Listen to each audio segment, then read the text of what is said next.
मैं राम के सामने ही खड़ा था।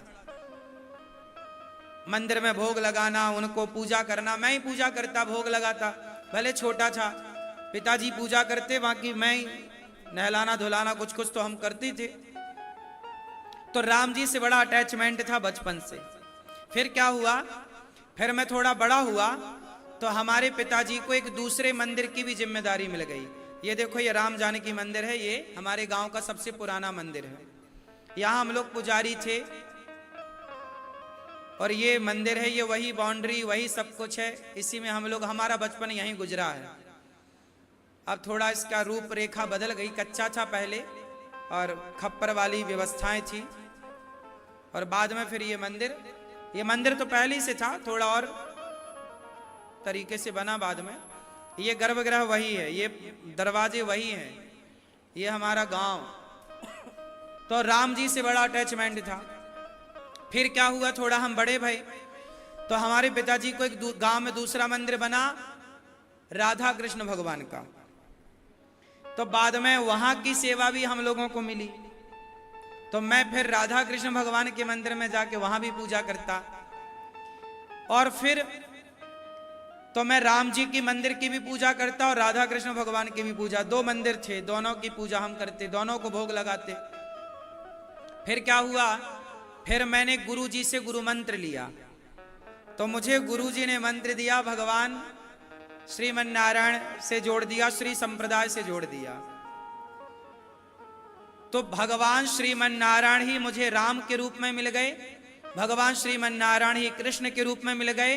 हैं एक ही, पर त्रेता में राम बने और द्वापर में कृष्ण बने, अनेक लीलाएं करी। तो भगवान एक हैं, पर तीन नाम और तीन रूपों से जाने गए। मुझे गुरु जी ने श्रीमन नारायण की दीक्षा दी, तो अब भगवान नारायण से भी अटैचमेंट हो गया। तो अब मैं एक हूं, पर राम जी की पूजा करने से राम जी से प्रेम है, कृष्ण जी की पूजा करने से कृष्ण जी से प्रेम है, और भगवान श्रीमन नारायण के उपासक हैं ही। और फिर ये तीनों अलग अलग हैं ही नहीं, बुद्धि और मन में तो ये तीन का कोई भेद नहीं है, लेकिन तीनों रूपों से प्यार है, तीनों रूपों से प्यार है। तो तीनों रूपों से प्यार होने के कारण मुझे प्रेरणा हुई कि तीनों रूपों को यहां पर विराजमान किया जाए और तीनों स्वरूपों की पूजा हो, तीनों का दर्शन हो। तो गौरी गोपाल भगवान राधा कृष्ण के रूप में तो प्राप्त हैं, राम और श्रीमन नारायण के रूप में अब फरवरी से प्रभु आएंगे, तो आप लोग भी दर्शन कर पाएंगे, आप लोग भी दर्शन करेंगे।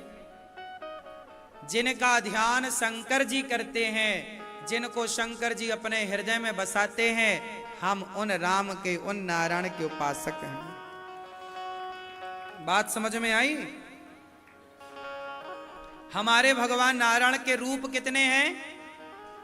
बोलो 24। कितने रूप हैं?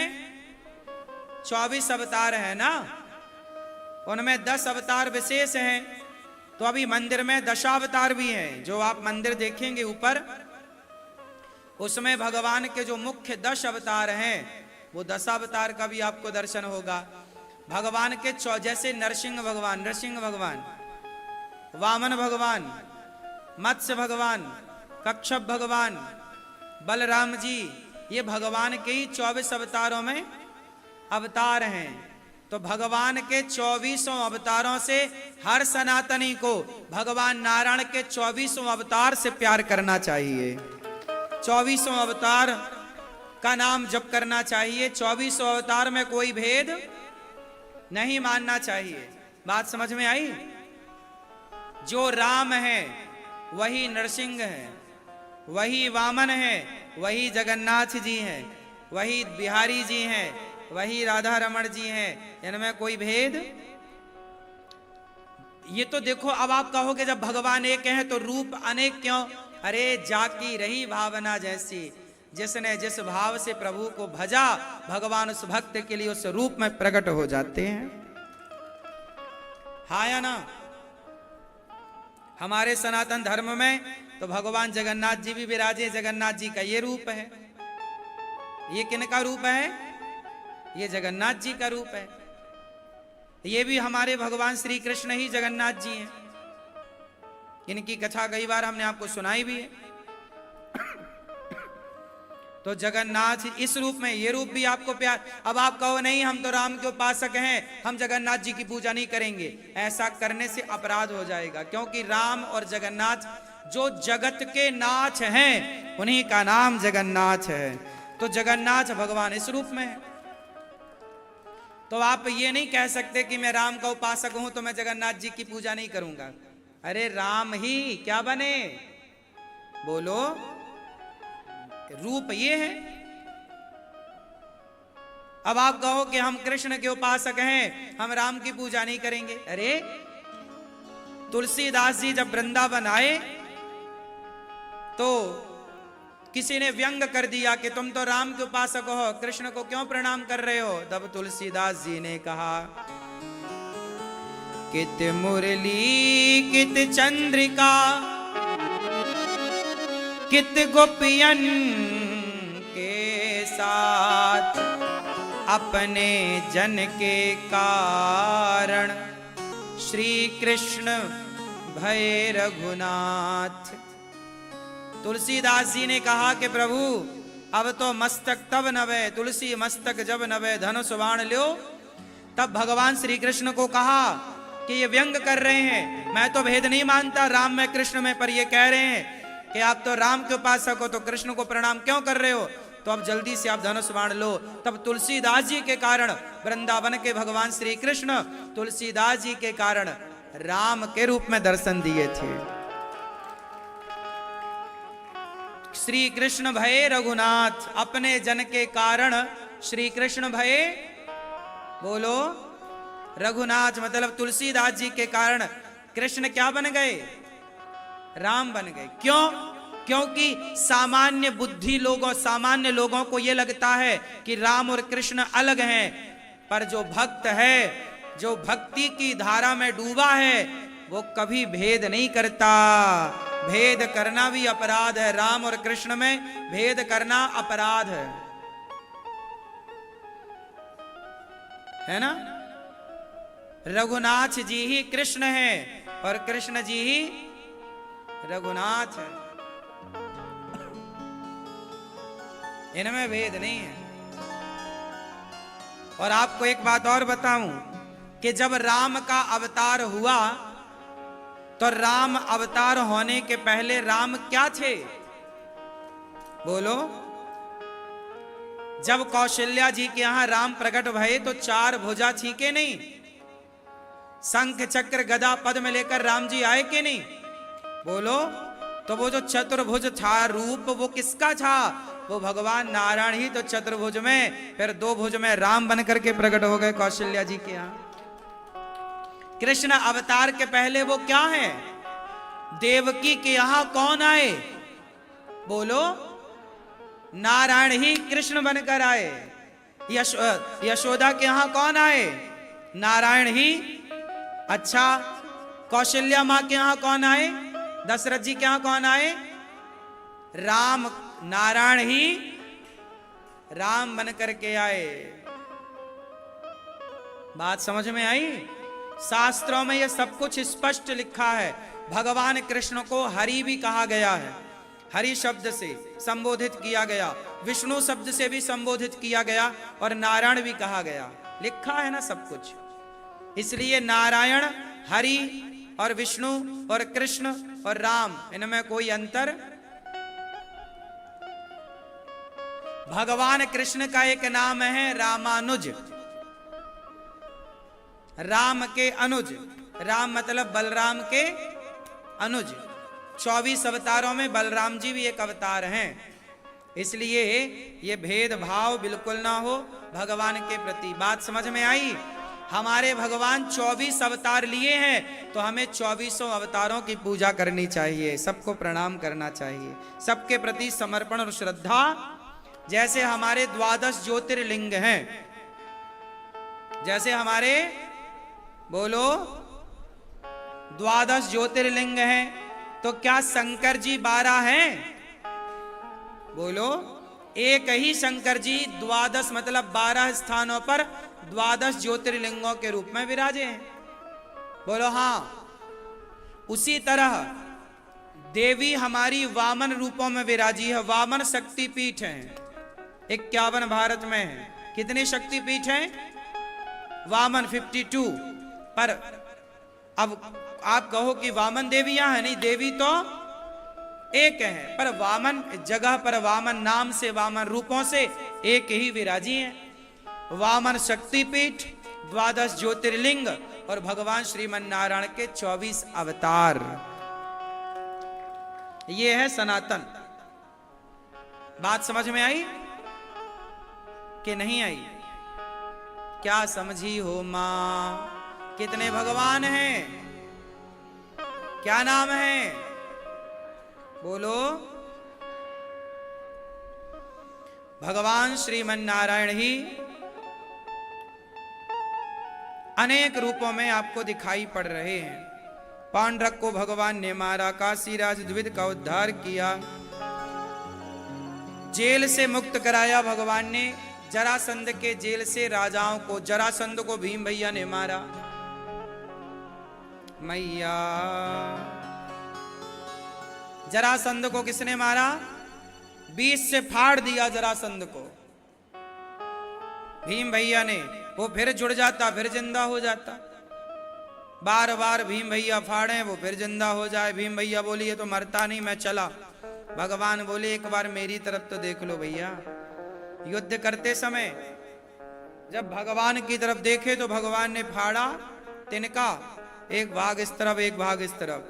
क्या अर्थ है? भीम भैया अपने से लड़ते रहे, जीते नहीं, और भगवान की ओर दृष्टि डाली तो भगवान ने जिता दिया। संसार में आप जो लड़ाई कर रहे हैं, आप स्ट्रगल कर रहे हैं, सफलता के लिए प्रयास कर रहे हैं, वो भी तो एक सफलता की लड़ाई लड़ रहे हैं। तो जीवन में हर सफलता की लड़ाई लड़ना है और सफल होना है तो काम करते हुए, जिंदगी की लड़ाइयां लड़ते हुए दृष्टि भगवान की ओर बनाए रखेंगे तो जीत आपकी होगी। और यदि भगवान को देखना भूल गए तो आप हार जाओगे। बात समझ में आई? किसे देखोगे मेरी मां? काम करो संसार का, पर देखते किसे रहो?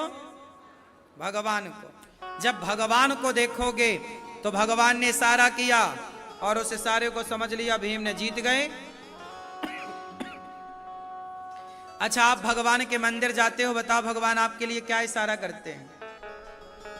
आप मंदिर गए, राधा कृष्ण मंदिर जाते हो, राम मंदिर जाते हो, भगवान श्रीमन नारायण के मंदिर जाते हो, क्या पाया आपने मंदिर में? क्या नोटिस किया आपने? क्या देखा? एक चीज कॉमन सब मंदिरों में है, बताओ क्या? क्या देखा आप लोगों ने मंदिरों में? चलो बताओ। मैया क्या देखा मंदिर में मेरी मां? क्या देखा आपने? भगवान को देखा ना? कैसे देखा भगवान को? हाँ? कैसे खड़े थे श्री कृष्ण? गौरी गोपाल भगवान को देखा? कैसे खड़े हैं बताओ? कैसी मुद्रा है उनकी? हाँ?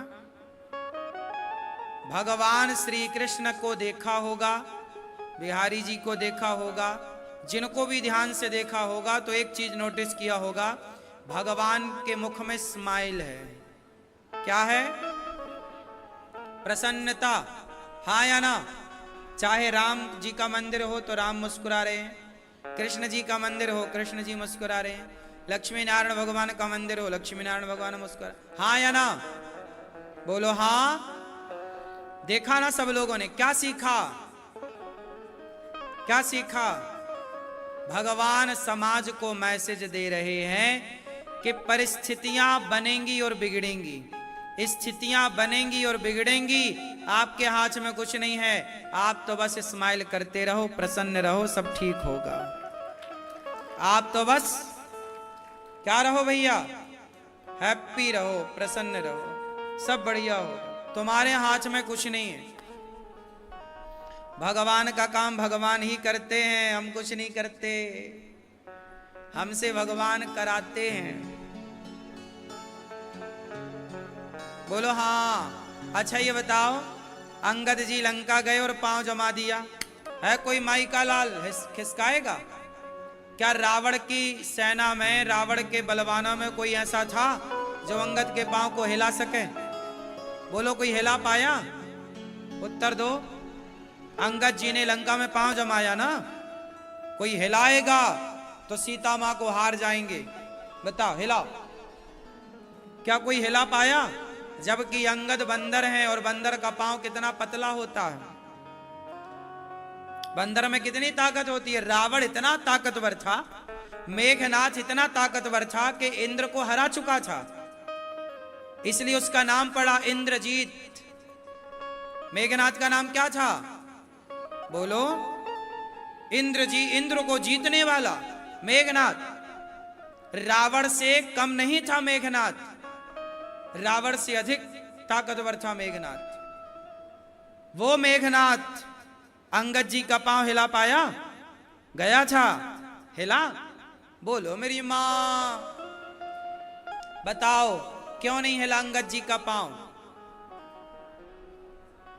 वो शक्ति अंगद की थी क्या? बोलो। कि राम जी की? हाँ। आपको लग रहा अंगद का पांव नहीं, भगवान जिसे भेजते हैं जिस कार्य के लिए, उस काम को करने की शक्ति भी भगवान ही देते हैं।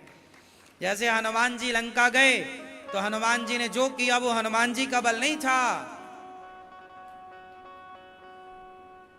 राम जी ने अपना बल दिया। अर्जुन ने महाभारत लड़े, जीत गए, अरे वो अर्जुन का बल थोड़ी था, वो तो भगवान कृष्ण थे तो अर्जुन जीत गए, वरना 100 अर्जुन लड़ते तो ना जीत पाते। मैया सही है कि गलत है? 100 अर्जुन लड़ते तो महाभारत ना जीत पाते, वो बल अर्जुन का था ही नहीं। दिखने में ऐसा लग रहा है अर्जुन लड़ रहे हैं, पर करते हो तुम कन्हैया, मेरा नाम हो रहा है, मेरा आपकी कृपा से। कई बार आपको ऐसा लग जाता है कि जी आप कर रहे हैं, आप नहीं कर रहे, भगवान आपसे करा रहे हैं। और आपको ऐसा घमंड आ जाता है जी हम कर रहे हैं, हमने किया, आप अभिमान में डूब गए।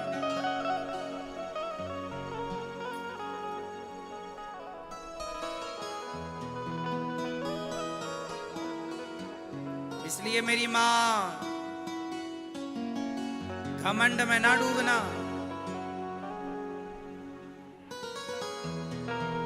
अभिमान ना करना,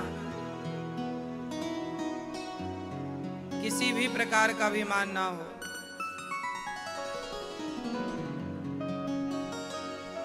पतन हो जाएगा। इसलिए आप जो करें, हम जो करें, वो ये ना माने कि हम कर रहे हैं। अब गौरी गोपाल आश्रम में जितनी सेवाएं चल रही हैं, ये सेवाएं किसी इंसान के बस की नहीं है। आप बहुत बुद्धिमान हैं, समझदार हैं, ठंडे दिमाग से सोचिएगा कि गौरी गोपाल आश्रम में जितनी व्यवस्थाएं और सेवाएं चल रही हैं, 290 वृद्ध माएँ हैं, 150 विद्यार्थी पढ़ते हैं, अखंड 30,000 लोगों के लिए भोजन रोज बनता है, सब प्रसाद पाते हैं, गौ सेवा होती है, चिकित्सा सेवा होती है, तमाम सेवाएं चल रही हैं।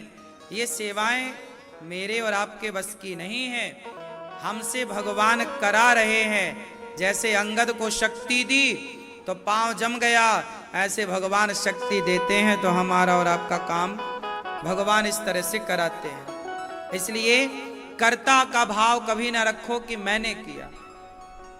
दान करना चाहिए, भले काम करने चाहिए, पर करके भूल जाना चाहिए।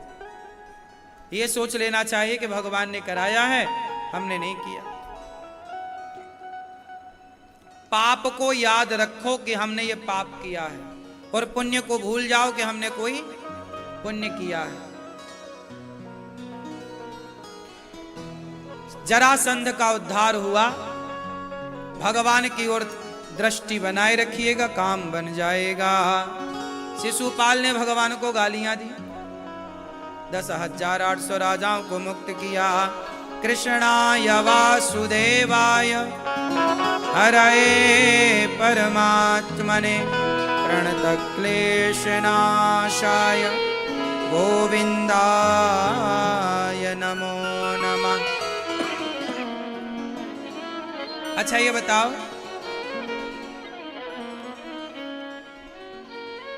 भगवान श्री कृष्ण को कितनी गालियां दी शिशुपाल ने? जोर से कितनी? 100। और भगवान 100 गालियों तक क्या करते रहे? चुप रहे, कोई उत्तर। आप लोग एक गाली में ही उत्तर दे देते हैं, आप लोग 2 गाली में ही उत्तर दे देते हैं, यही तो काम बिगाड़ लेते हैं।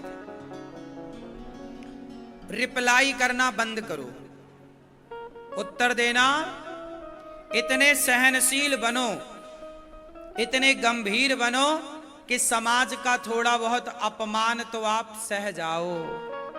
जो सहता है वही रहता है, नहीं सहेगा नहीं रहेगा। सहन करना पड़ता है। हाँ या ना? बोलो हाँ कि ना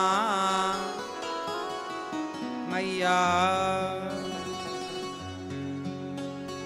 सहोगे, 2 बातें सुनोगे, 2 बातें सुनाओगे। पत्थर भी जब बनता है ना मूर्ति, तो उस पत्थर की भी छैनी और हथौड़ों से क्या होती है? छिलाई होती है, पिटता है वो पत्थर, तब जाके वो मूर्ति बनता है और पूजता है। बिना चोट खाए तो पत्थर भी पूजता नहीं है। पत्थर की भी कीमत तब बढ़ती है जब वो छैनी और हथौड़ों की चोट खाता है। बिना चोट खाए पत्थर कीमती नहीं हुआ, तो बिना चोट खाए आप और हम कीमती कैसे होंगे? जो जितना सहेगा वो उतना रहेगा, उतना चमकेगा, इसलिए सहना है।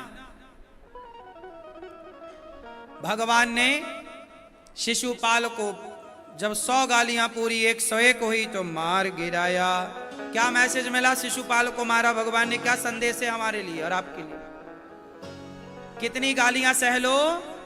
कम से कम 100। और 100 के बाद फिर सहो मत। बांसुरी बजाने से काम नहीं हुआ श्री कृष्ण का, तो सुदर्शन उठाना पड़ा। ये दुनिया भाषा ना जाने बांसुरी की, तो ये सुदर्शन की भाषा जाने तो सुदर्शन से समझाओ।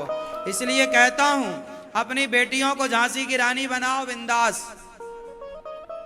और अपने बेटों को बढ़िया शिवाजी बनाओ, महाराणा प्रताप बनाओ, आत्मरक्षा करना सिखाओ। जूजू ना बनो। बेटियों की आज इज्जत लुट रही है, थोड़ा ताकतवर बनाओ अपनी बेटियों को। आत्मरक्षा तो कर पाए, अपनी रक्षा तो कर पाए। क्यों जी? नहीं होना चाहिए? थोड़ा आप लोग भी एक बात बताएं। त्रेता आया तो त्रेता में राम जी भाई से लड़े नहीं, बोलो हाँ। लेकिन राम जैसे, अच्छा राम सीधे सच्चे सरल अच्छे हैं कि नहीं? राम जैसा कोई अच्छा होगा? उत्तर दो। राम से अच्छा इस धरती पे कोई हुआ? लेकिन उन अच्छे राम को भी लड़ना पड़ा रावण से। हाँ या ना? आप अच्छे हैं इसका मतलब ये नहीं कि आप लड़े ना। यदि अधिकार की बात आएगी तो अपने अपने अधिकार की लड़ाइयां तो लड़नी ही पड़ेंगी। राम को लड़नी पड़ी, श्री कृष्ण को लड़ना पड़ा, तो हमें और आपको नहीं लड़ना पड़ेगा। इसलिए लड़ना भी सीखो धर्म के लिए, अधर्म के साथ ना खड़े हो जाना। पत्नी के लिए राम जी लड़े, हाँ या ना? बोलो हाँ। अत्याचारी रावण को राम जी ने लड़ करके समाप्त किया। आप लोग कहते नहीं जी लड़ना ना पड़े, लड़ना ना पड़े, अब कौन कोर्ट कचहरी करेगा कौन? नहीं जी, आप नहीं लड़ोगे तो आप परेशान और होगे।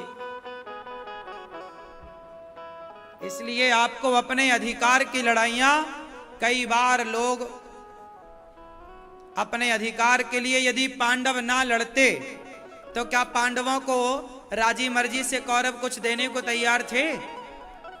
उत्तर दो, बोलो भाई, क्या 5 गांव देने को तैयार थे पांडवों को कौरव?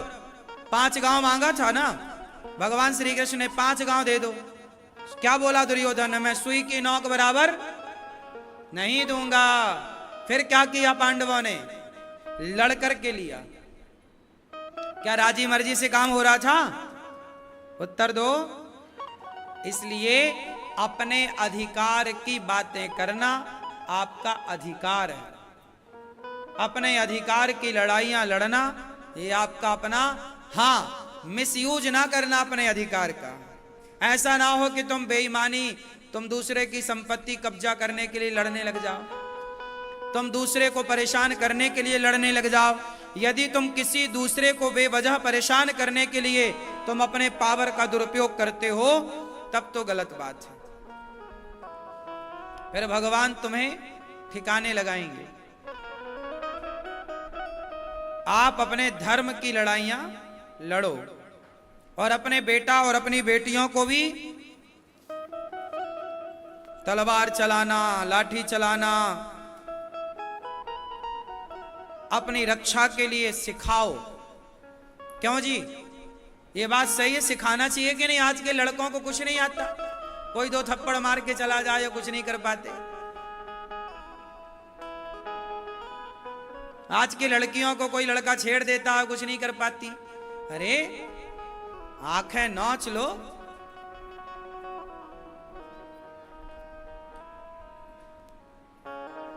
क्यों मेरी मां? झांसी की रानी बनो, जरूरत पड़ने पर आत्मरक्षा क्या, राष्ट्र की रक्षा करना पड़े तो राष्ट्र की रक्षा के लिए आपको खड़ा होना पड़े, खड़े हो जाओ।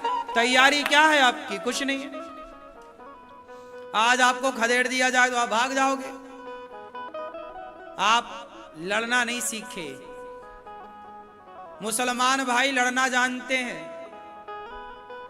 इसलिए वो बकरों को काटते हैं कि उनका एक अभ्यास बना रहेगा कि गर्दन ऐसी काटी जाती है। वो अभ्यास कर रहे हैं बकरों को काट के। हम ये नहीं कहते कि तुम भी किसी का गला काटो, लेकिन कम से कम आप कल को यदि बांग्लादेश की तरह खदेड़े गए, कल को यदि पाकिस्तान की तरह खदेड़े गए, कल को यदि कश्मीर की तरह खदेड़े गए, तो बताओ भैया फिर कहां जाओगे? ये बता दो हमें बस। कश्मीर से खदेड़े गए कि नहीं हिंदू? हाँ या ना? उत्तर दो। अरे बोल तो दो सरकार, नहीं बोल रहे हो। कहां से खदेड़े गए? कश्मीर से, बांग्लादेश से। पाकिस्तान में हिंदू अब बिल्कुल नाक के बराबर बचा है। कितने थे खदेड़े गए। और जिस दिन भारत में आज बहुत सारे राज्यों में हिंदू अल्पसंख्यक हो गया है, बहुत सारे राज्य भारत में ऐसे हैं जहां आप भारत मां की जय नहीं लगा सकते, राम नाम का गुणगान नहीं गा सकते। ऐसे भारत में बहुत स्थान है। खदेड़े जाओगे तो बताओ कहां जाओगे? ये प्रश्न आप सबसे है। उत्तर अपने को दे देना, हमें उत्तर देने की जरूरत नहीं। इसका उत्तर यही है कि कश्मीर से खदेड़े गए तो खदेड़े मत जाओ। कश्मीर पंडितों को, कश्मीरी पंडितों को, हिंदुओं को कम से कम कुछ लड़ाई तो करनी थी ना, लड़ना था। तुमने लड़ना नहीं सीखा, इसलिए तुम्हारा नाश हो गया। तुमने लड़ना नहीं सीखा, इसलिए तुम 700 साल तक गुलाम रहे मुगलों के और अंग्रेजों के। काश लड़ना जानते तो औरंगजेब इतना अत्याचार ना कर पाता, मंदिर ना तोड़ते। इतने हिंदुओं के होते हुए मंदिर तोड़े गए भारत के। ये आज भी ज्ञान वापी का और आज भी मथुरा का विवाद आपके आगे है, हाँ या ना? मंदिर तोड़े गए। क्यों तोड़े गए? क्योंकि हिंदुओं ने लड़ना छोड़ दिया। अरे कौन लड़े, कौन लड़े, कौन लड़े, किससे लड़ो? ना लड़ो तो मरो। फिर लड़ो या मरो, लड़ो या फिर तीसरा ऑप्शन क्या है? भागो। कहां जाओगे? कौन बैठा है तुम्हें रोटी देने के लिए? पाकिस्तानियों को, बांग्लादेशियों को तो हिंदुस्तान में पनाह मिल जाती है, जगह मिल जाती है, पर हिंदुस्तान से खदेड़ो जाओगे तो कहां जाओगे? श्रीलंका? श्रीलंका के खुद के हाथ में कटोरा है। कहां जाओगे? पाकिस्तान? वो तुम्हें देखेंगे। कहां जाओगे बताओ? इसलिए अपने को शक्तिशाली बनाओ। जंगल में वही टिकता है जो, बोलो, दो चीजें होनी चाहिए टिकने के लिए। पहला शक्तिशाली और दूसरा संगठन, और जो संगठित है वही शक्तिशाली है, ये याद रखो। एक बात बताओ, जंगल का राजा कौन है? शेर।